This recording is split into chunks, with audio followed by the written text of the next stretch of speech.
Hello, my dear listeners. My name is Kishore Ganesh, and in this episode of the Vocal About Visuals podcast, I'll be reviewing a spin off mini series from the Detective Conan universe called Zero's Tea Time. And if you don't know who or what Detective Conan is, well, it is a Japanese manga and anime about a high school detective who solves mysteries that are, I'm not exaggerating here, of stellar quality. Some episodes can be found on Netflix itself. However, the anime in its entirety has 1000 plus episodes and is ongoing. If that intrigues you, seek it out, give it a watch, and you could end up liking it.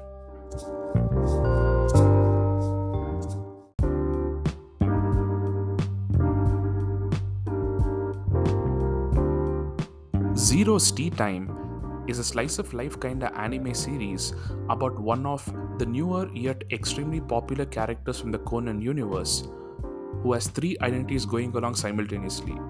The first identity, the original one, is Rei Furuya or Furuya Rei as the Japanese call it, who is a police officer in the Japanese Public Security Police.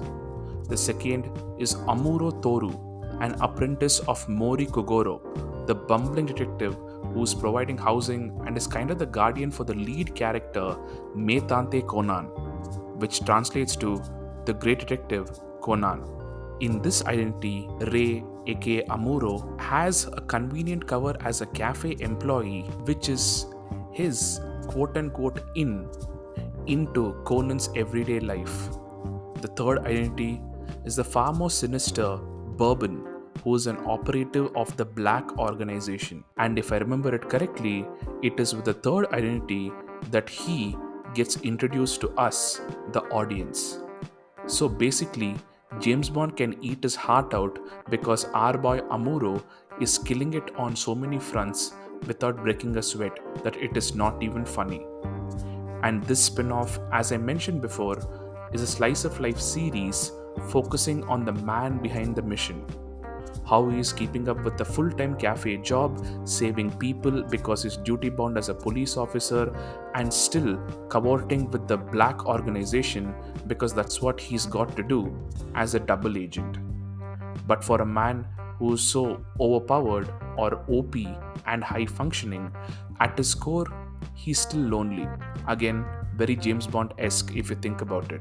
And this series kinda wants to humanize this OP character and address his emotional issues. And I like that. It is a fun detour from the main universe and quite quaint, albeit with action and intrigue peppered in here and there.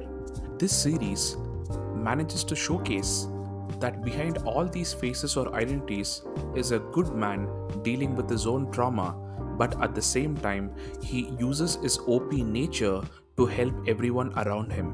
Whether it is understanding and taking care of the needs of an old lady who's a regular patron of the Cafe Poirot where Amuro works, without anyone else, including the lady, mentioning them, or being the best employee that the owner of the cafe, Azusa Enomoto, can ever hope for, or being a good friend slash boss to a subordinate police officer, Yuya Kazami.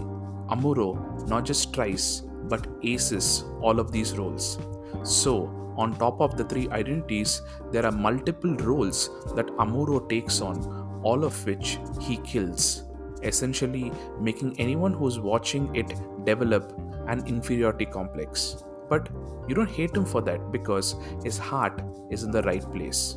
You don't hate him because he's a hero, one among the many in this Conan universe. But I guess you have to be this good just to keep in pace with some of the other folks in this universe who are also so OP that this is essentially what people say about high competition raising the level of everyone around them.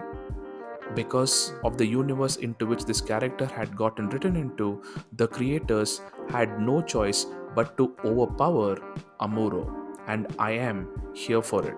And of course, by the end of the series, when Amuro finds a cure to his loneliness, you end up feeling happy for him because if there is one person who deserves it, it is this guy. Check this 6-episode mini-series out right now on Netflix. The episodes are just 15 minutes long. Once again, my name is Kishore Ganesh. This is the Vocal About Visuals podcast, and thank you, my dear listeners, for your time and for listening. Please do consider giving this podcast a follow on your preferred podcast platforms and on YouTube. And it would be very much appreciated if you followed me on Instagram and Twitter at Podcast Plural. Thank you.